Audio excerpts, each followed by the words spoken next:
नमस्कार। यो समाचारमा स्वागत छ। म विक्रम श्रेष्ठ। म अपेक्षा तिमिल सेना। सुरु गरौं अहिलेसम्मका प्रमुख समाचारबाट।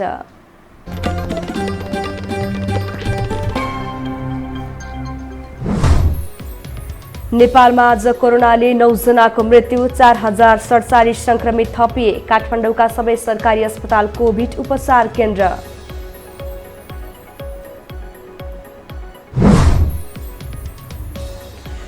काठमाडौँ उपत्यकामा कोरोना संक्रमण चौथो चरणमा प्रवेश गरेको विज्ञको भनाई। स्थिति नियन्त्रण बाहिर गइसकेको दावी।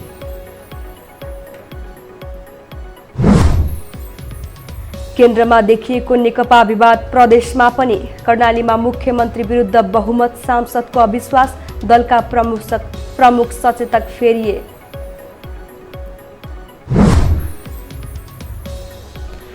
अर्थशास्त्रतर्फको नोबेल पुरस्कार यो वर्ष 2 जनालाई लिलामीको सिद्धान्त सुधार र नयाँ विधि विकास गरेको ठहर।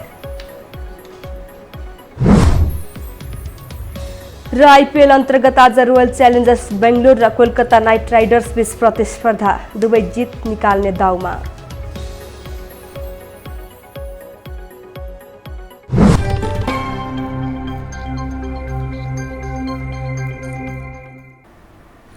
अब समाचार विस्तारमा।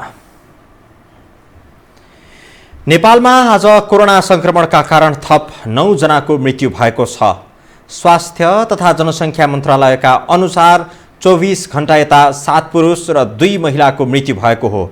सुनसरीका 3, काठमाडौँका 2, ललितपुर र रूपन्देहीका एक पुरुषको निधन भएको हो। त्यस्तै काठमाडौँ र चितवनका एक महिलाको मृत्यु भएको छ। यससँगै देशभर ज्यान गुमाउनेको संख्या 645 पुगेको छ। आज देशभर एकै दिन 4047 संक्रमित थपिएका छन्। 14530 जनाको पीसीआर गर्दा 2482 पुरुष र 1565 संक्रमित पाइएका हुन्। यसमध्ये काठमाडौँ उपत्यकाका मात्रै 2283 छन्। 24 घण्टा यता देशभर 1473 जना निको भएका छन्। आज काठमाडौँ उपत्यका मध्ये काठमाडौँमा 1888, भक्तपुरमा 118 र ललितपुरमा 277 जना गरी जम्मा संक्रमितको संख्या 2283 छ। कोभिड-19बाट संक्रमण मुक्त भई गत 24 घण्टामा डिस्चार्ज हुनुहुनेहरूमा जम्मा 1473 हुनुहुन्छ। आजसम्म डिस्चार्ज हुनुहुने 77277। मन्त्रालयका अनुसार हाल देशभर 33880 संक्रमित आइसोलेसनमा उपचार गराइरहेका छन्। 279 आइसियुमा र 67 जना भेन्टिलेटरमा रहेका छन्। काठमाडौँ उपत्यकाका 3 जिल्लासहित मोरङ, सुनसरी, चितवन, रूपन्देही र सुर्खेतमा 500 भन्दा बढी संक्रमित रहेका छन्। मनाङ, मुस्ताङ संक्रमित मुक्त जिल्ला बनेका छन्। सरकारले काठमाडौँ उपत्यकाका सबै सरकारी अस्पताललाई कोभिड अस्पतालमा रूपान्तरण गर्ने निर्णय गरेको छ। सरकारले आकस्मिक बाहेकका शल्यक्रिया नगर्न निर्देशन दिँदै सरकारी अस्पताललाई कोभिड अस्पतालको रूपमा रूपान्तरण गर्ने निर्णय गरेको हो। स्वास्थ्य तथा जनसङ्ख्या मन्त्रालयका प्रवक्ता डाक्टर जागेश्वर गौतमले अहिले आकस्मिक बाहेकका अपरेसन नगर्दा संक्रमित बिरामीलाई आइसियु बेड र भेन्टिलेटर बेड उपलब्ध हुने गरी व्यवस्थापन गर्न सकिने बताउनुभयो। उहाँले कोभिड अस्पतालका रूपमा सेवा दिने सरकारी अस्पतालमा स्वास्थ्य सेवा विभागले आइसियु, भेन्टिलेटर र अक्सिजन लगायत सामग्री उपत्यका केन्द्रित गरी व्यवस्थापन गर्न पनि निर्देशन दिएको बताउनुभयो। आकस्मिक बाहेकका नियमित अपरेसनहरू हाललाई नगर्न र संक्रमणको अवस्था नियन्त्रण हुँदै गएपछि मात्रै गर्न उपत्यकाका सबै अस्पतालहरूलाई निर्देशन दिएको छ। मन्त्रालयले कार्यालय समय र दिन घटाएर काममा लगाउन र व्यापार व्यवसायको मोडालिटी परिवर्तन गर्न पनि आग्रह गरेको छ। यसैगरी अस्पतालहरूले विभिन्न होटलहरूसँग मिलेर आइसोलेसन केन्द्र सञ्चालन गर्न पाउने व्यवस्था पनि सरकारले अघि बढाएको छ। स्वास्थ्य विज्ञले नेपालमा कोरोना संक्रमण चौथो चरणमा प्रवेश गरिसकेको दावी गरेका छन्।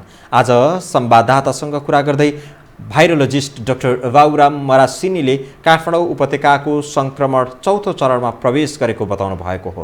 उहाँले काठमाडौँ उपत्यकाभित्रको सबै समुदायभित्र, घरभित्र, कार्यालय लगायत सबै क्षेत्रमा सङ्क्रमण फैलिसकेको भन्दै स्थिति नियन्त्रण बाहिर गइसकेको बताउनुभयो।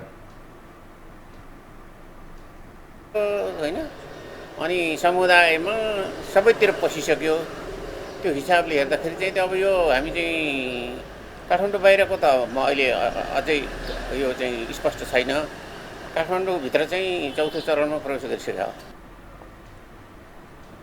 डाक्टर मरासिनीले सरकारले सीमा नाकामा आउने मानिसलाई गरेको असमान व्यवहारले सङ्क्रमण समुदायमा फैलिएको टिप्पणी गर्नुभयो। उहाँले कोरोना सङ्क्रमण सुरु हुँदा नेपालबाट भारतमा जान चाहनेलाई सीमामा 14 दिन राख्ने र भारतबाट नेपाल आउन चाहनेलाई 14 दिन सीमामा रोक्नु गलत भएको तर्क गर्नुभयो।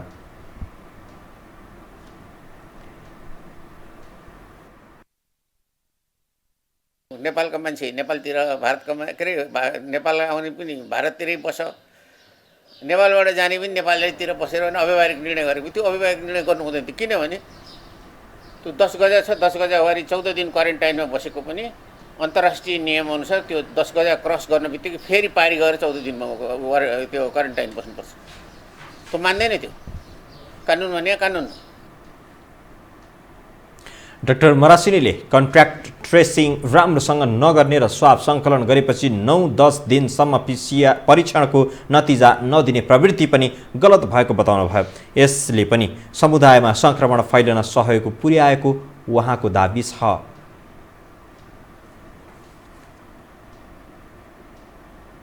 अब बाँकी समाचार। कोरोना संक्रमित र मृतकको संख्या दिनहुँ बढ्दै गर्दा पनि सरकारले नियन्त्रणका लागि महत्त्वपूर्ण काम गरेको दाबी गर्दै आएको छ। बरु सर्वसाधारणको लापरवाहीका कारण संक्रमण उच्च भएको दाबी गरिरहेको छ। तर विज्ञ भने दुवै पक्षको लापरवाहीका कारण स्थिति भयावह हुन लागेको भन्दै चिन्ता व्यक्त गर्छन्। एक रिपोर्ट। काठमाडौँ उपत्यकामा कोरोना भाइरस संक्रमितको संख्या दिन प्रतिदिन बढिरहेको छ। सर्वसाधारण मात्र नभई केन्द्र र प्रदेशका मन्त्री, नेता, सरकारी उच्च पदमा रहेका कर्मचारीमा सम्म संक्रमित भएका छन्। स्वास्थ्य मन्त्रालयको तथ्याङ्क अनुसार नेपालमा सक्रिय संक्रमितको संख्या 34,000 नजिक पुगेको छ।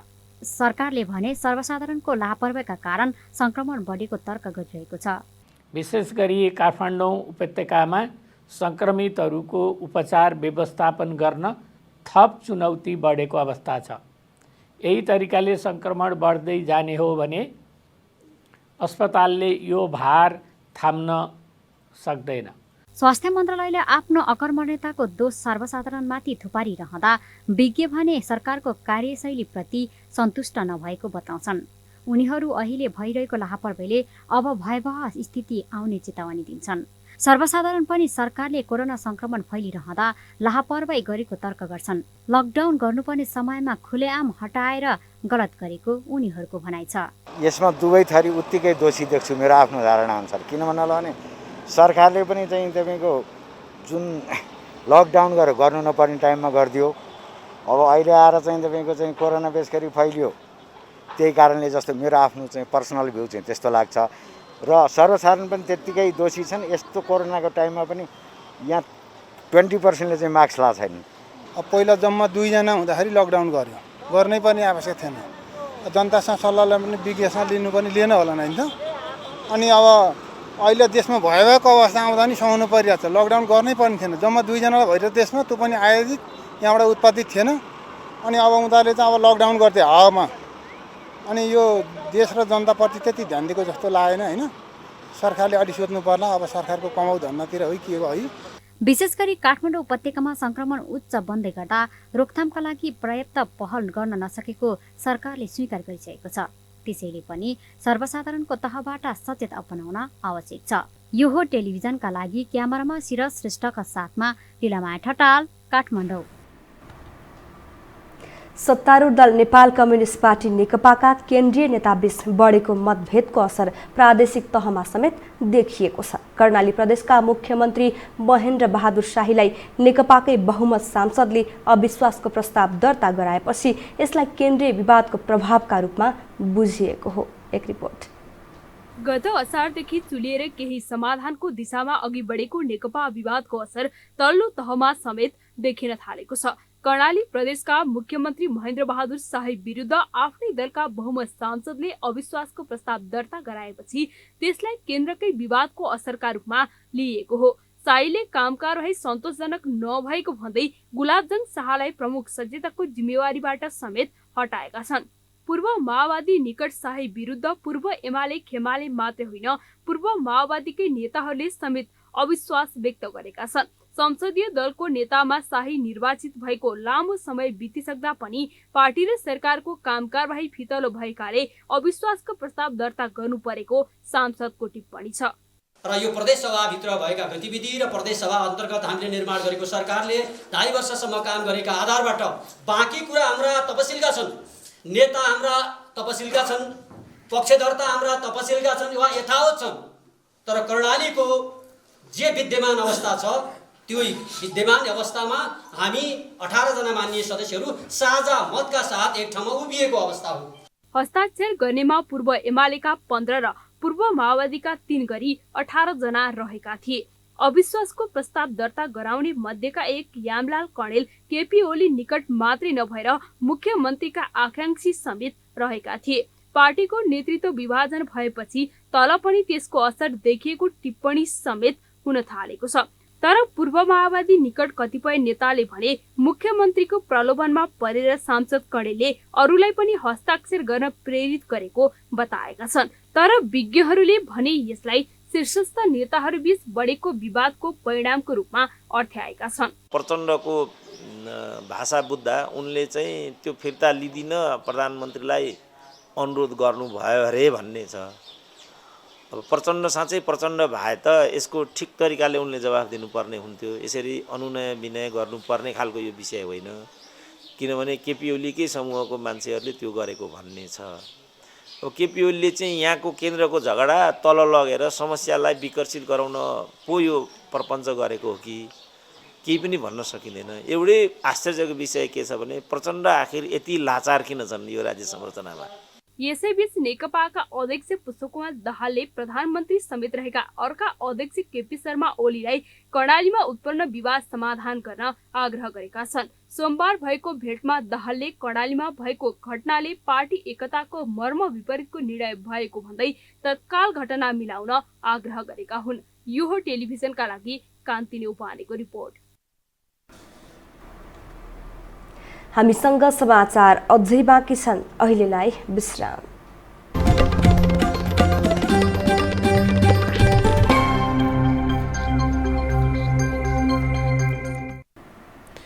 विश्रामपछि पुनः स्वागत छ। अब बाँकी समाचार। कोरोना संक्रमणको त्रासका बीच सरकारले यातायात क्षेत्रमा विभिन्न नियम लगाएको छ, तर नियम तोड्ने प्रवृत्ति चाहिँ बढिरहेको छ। नियामक निकाय ट्राफिक प्रहरी भने प्रभावकारी काम गरिरहेको दाबी गरिरहेको छ। एक रिपोर्ट। काठमाडौँ उपत्यकामा संक्रमितको संख्या बढे पनि सर्वसाधारणको लापरवाही भने घटेको छैन। यसको प्रत्यक्ष प्रमाण शहरको सडकहरूमा देख्न सकिन्छ। सडकमा लापरवाही बढे पनि नियामक निकाय ट्राफिक प्रहरीले प्रभावकारी काम गर्न नसकेको देखिन्छ। ट्राफिक प्रहरीले कडाई गरेको दाबी गरे पनि सडकका लागि सर्वसाधारणले नियम पालना गर्न छाडेका छन्। ट्राफिक प्रहरीले सचेतनाका लागि काम गरिरहेको बताइरहँदा कारबाही कडा नहुँदा सडकमा चालकहरूको मनोमानी बढेको छ। तर ट्राफिक प्रहरी भने जोरबिजोर प्रणाली प्रभावकारी बनाएको दाबी गर्छ। जोरबिजोरको कुराहरू छ हैन, यसलाई कन्टिन्यू हामी लगिरहेका छौँ कि जोरबिजोर पालन नगर्नेलाई दैनिक 1000 देखि 1500 सम्मलाई हामीले कारबाही गरेका छौँ। त्यस्तै चाहिँ बसहरूमा भिडभाड गर्ने हैन, बसमा चाहिँ जबरजस्ती भिडभाड हुन खोज्ने त्यस्तोहरूलाई पनि दैनिक 700 देखि 800 सम्म चाहिँ हामीले त्यस्तोलाई पनि कारबाही गरेका छौँ। सर्वसाधारण भने ट्राफिक प्रहरीको कारबाही प्रभावकारी नभएको बताउँछन्।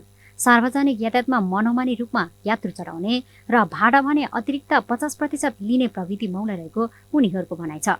जोरबिजोर नियम पनि सामान्य मानिसलाई मात्र भएको उनीहरूको दाबी छ।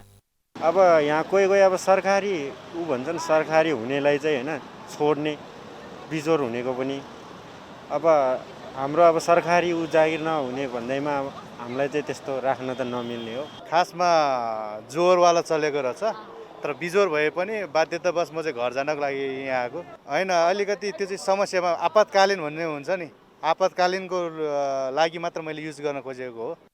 उपत्यकामा संक्रमण बढ्न थालेपछि सरकारले सवारी सञ्चालनमा जोरबिजोर प्रणाली लगाइएको थियो।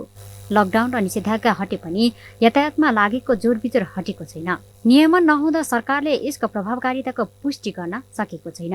यो हो टेलिभिजनका लागि क्यामेरामा सिर श्रेष्ठका साथमा लीलामाया ठटाल, काठमाडौँ। अब बाँकी समाचार। नेपाल राष्ट्र बैंकले यसपालिको दशैंमा नयाँ नोट सटही नगर्ने भएको छ। राष्ट्र बैंकका प्रवक्ता डाक्टर गुडाकर भट्टले दशैंमा नयाँ नोट साट्ने क्रममा भिड भई संक्रमणको जोखिम बढ्ने कारण यस्तो निर्णय लिएको जानकारी दिनुभयो। यस्तै अन्य बैंकहरूमा समेत संक्रमणको जोखिम उच्च भएकाले नोट सटहीको व्यवस्था नगरेको उहाँको भनाइ छ।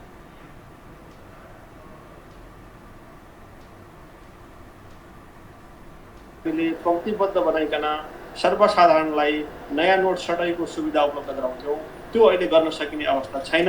अन्य बैंक तथा वित्तीय संस्थाहरूमा समेत यो संक्रमण बढिरहेको देखिएको छ, त्यहाँका कर्मचारीहरू संक्रमित भएको देखिएको भएको छ। यस्तो अवस्थामा हामीले सर्वसाधारणलाई समेत पंक्तिबद्ध बनाइकन नयाँ नोट सटही गर्न थाल्यौँ भने त्यसले झन् यो जोखिम बढाउने, कोभिड संक्रमण झन् बढाउने जोखिम बढ्छ। त्यो कारणले गर्दा पनि यो वर्ष हामीले यो नयाँ नोट सटही गर्ने जुन सुविधा छ त्यो सुविधालाई निरन्तरता दिन नसकेका। अघिल्ला वर्षमा राष्ट्र बैंकले दशैंमा नयाँ नोट सटही गर्ने व्यवस्था मिलाउँदै आएको थियो। यस वर्ष नयाँ नोट मौजुदात भए पनि कोभिड संक्रमणको जोखिमका कारण नोट सटही असम्भव भएको बताइएको छ। हामीसँग अन्तर्राष्ट्रिय र खेल समाचार अझै बाँकी छन्। अहिलेलाई विश्राम।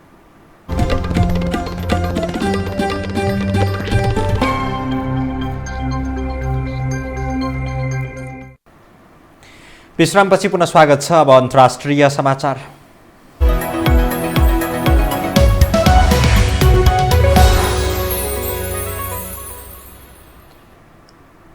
यस वर्षको अर्थशास्त्रतर्फको नोबेल पुरस्कार 2 अर्थशास्त्रीलाई दिइने भएको छ। रोयल स्विडिश एकाडेमी अफ साइन्सेसले आज अर्थशास्त्रतर्फको पुरस्कार अर्थशास्त्री द्वय पल आर मिलग्रोम र रोबर्ट वी विल्सनलाई संयुक्त रूपमा दिने घोषणा गरेको हो। एकाडेमीले उनीहरूलाई लिलामी सिद्धान्तमा नयाँ विधिको विकास र सुधार गरेको भन्दै नोबेल पुरस्कार दिएको जनाएको छ। परम्परागत ढाँचामा लिलामीमा वस्तु तथा सेवाको बिक्री भइरहेको अवस्थामा मिलग्रोम र विल्सनको नयाँ सिद्धान्तको विश्वभरका विक्रेता, क्रेता र करदातालाई सहज हुने एकाडेमीले बताएको छ। दुवै अर्थशास्त्री अमेरिका स्थित स्टानफोर्ड विश्वविद्यालयका प्राध्यापक हुन्। उनीहरूले स्वर्ण पदक र 1 करोड स्विडिश क्रोन पाउने भएका छन्।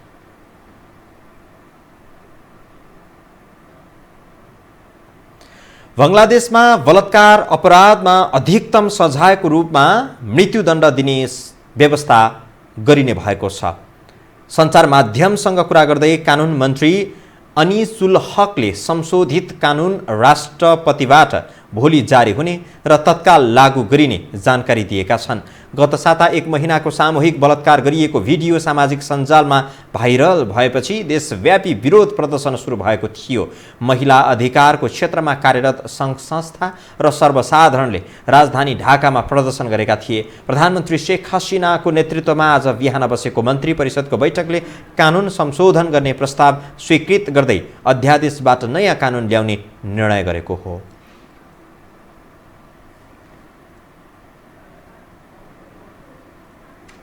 अब पालो खेल समाचारको।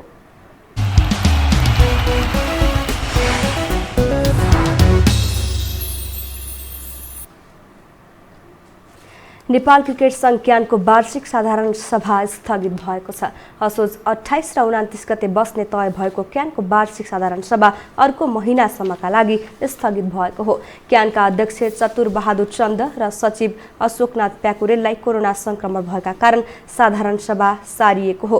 क्यानका कोषाध्यक्ष रोशन बहादुर सिंहली अध्यक्ष र सचिव अस्पतालमा बस्नुपर्ने अवस्था आएकाले साधारण सभा रोक्नु परेको बताउनुभयो। विधान अनुसार अध्यक्ष र सचिवको उपस्थिति साधारण सभामा अनिवार्य भएकाले साधारण सभा स्थगित भएको हो।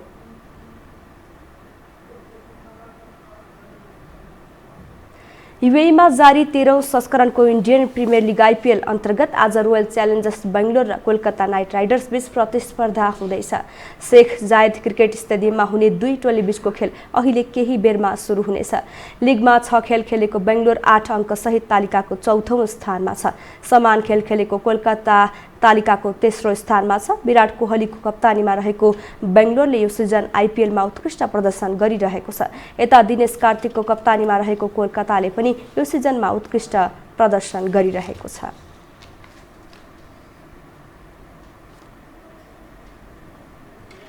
खेल समाचार सँगै हामी यो समाचारको अन्त्यमा आइपुगेका छौं। बिदा हुनु अघि प्रमुख समाचार पुनः एकपटक।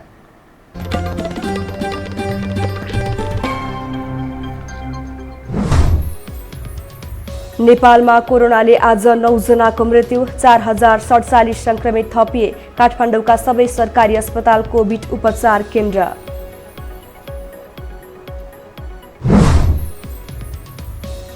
काठमाडौँ उपत्यकामा कोरोना संक्रमण चौथो चरणमा प्रवेश गरेको विज्ञको भनाई, स्थिति नियन्त्रण बाहिर गइसकेको दावी।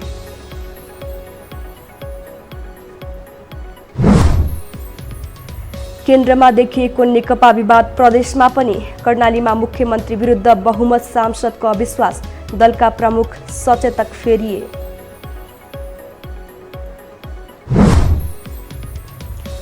अर्थशास्त्रतर्फको नोबेल पुरस्कार यो वर्ष 2 जनालाई लिलामीको सिद्धान्त सुधार र नयाँ विधि विकास गरेको ठहर।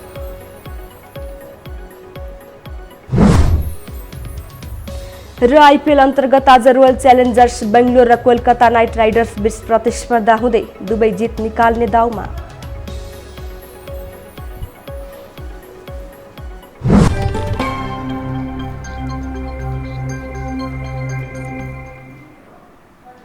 हवस् त यो समाचार सकियो। समाचार बुलेटिनका साथै यो टेलिभिजनका सम्पूर्ण कार्यक्रम yoho.television.com, yoho.khabar.com, युट्युब र फेसबुकमा पनि पढ्न र हेर्न सक्नुहुनेछ।